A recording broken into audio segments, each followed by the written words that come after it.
আগামী নির্বাচনে ইসলামী শক্তির একটি বৃহৎ ঐক্য গড়ে তুলতে কাজ চলছে। এ লক্ষ্যে ইসলামী দলগুলোর নেতারা বিগত মাসগুলোতে অনেকগুলো বৈঠক করেছেন। এইসব বৈঠক থেকে আগামী নির্বাচনে প্রতিটি আসনে ইসলামী শক্তির একক প্রার্থী নির্ধারণের পরিকল্পনা নেওয়া হয়েছে। ইসলামী দলগুলোর নেতারা মনে করেন, দেশের প্রায় 92% মানুষ মুসলমান, কিন্তু এতদিন দেশে যে শাসন চলেছে তাতে ইসলামপন্থীদের অংশগ্রহণ খুবই কম ছিল। দেশেও চলছে অনইসলামিক আইন কানুনে, যা অপ্রত্যাশিত। মূলত দেশের মানুষ ধর্মানুরাগী এবং দেশে ইসলামী অনেক দল থাকার পরও এতদিন অনৈক্যের কারণে শাসন ব্যবস্থায় ইসলামপন্থীদের অংশগ্রহণ তেমন ছিল না।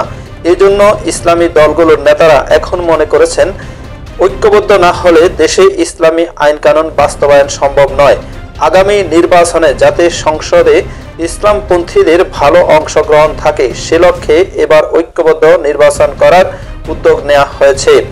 বাংলাদেশ জামায়াত ইসলামীর সেক্রেটারি জেনারেল সাবেক এমপি অধ্যাপক মিয়া গোলাম ফরওয়ার্ড নয়া দিগন্তকে বলেন, ইসলামী দলগুলোর ঐক্য নির্বাচন করার একটি উদ্যোগ চলমান রয়েছে।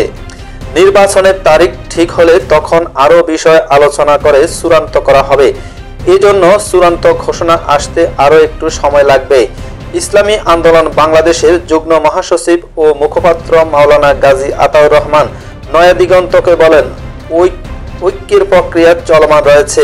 আমরা অনেক আলোচনা করেছি, সামনে আরও আলোচনা হবে। এখনো নির্বাচনের তারিখ ঘোষণা হয়নি। কোন পদ্ধতিতে নির্বাচন হবে সেটা এখনো ঠিক হয়নি।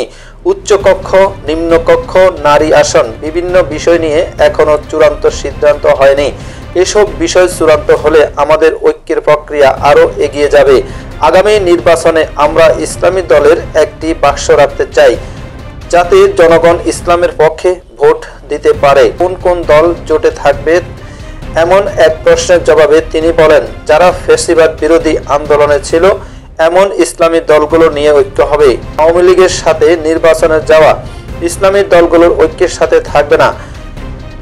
এছাড়া ইসলামী ঐক্যজোট ফ্যাসিবাদের সাথে থাকা নেতাদের বাদ দিয়ে এখন নতুন নেতৃত্বে দল চালাচ্ছে, তারাও জোটে থাকবে। খেলাফত আন্দোলনের যে অংশ ফ্যাসিবাদের সাথে ছিল না তারা জোটে থাকবে, আর যে অংশ ফ্যাসিবাদের সাথে নির্বাচনে অংশ নিয়েছে তারা যদি ফ্যাসিবাদীদের বাদ দিয়ে আসে তাহলে আসতে পারে। আগে তাদের নিজেকে সংস্কার করতে হবে। খেলাফত মজলিসের নায়েবে আমির মাওলানা আহমদ আলী কাসেমি বলেন, দেশের বেশিরভাগ মানুষ মুসলমান ও ইসলাম প্রিয়, নিয়মিত নামাজ রোজা করে, কিন্তু নির্বাচনের সময় এলে দেখা যায় যারা বিজয়ী হন তারা ইসলামী শাসন কায়েম করতে আগ্রহী নয়।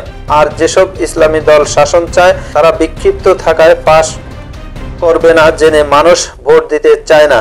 এজন্য আমরা এবার উদ্যোগ নিয়েছি, যাতে যেসব মানুষ ইসলামকে পছন্দ করেন, যারা মনে করেন একটি ইসলামিক দেশে ইসলামপন্থীদের শাসন থাকা জরুরি, তারা ভোট দেওয়ার সুযোগ পাবেন এবং এতে জাতীয় সংসদে বেশি সংখ্যক ইসলামপন্থীদের যাওয়ার সুযোগ তৈরি হবে।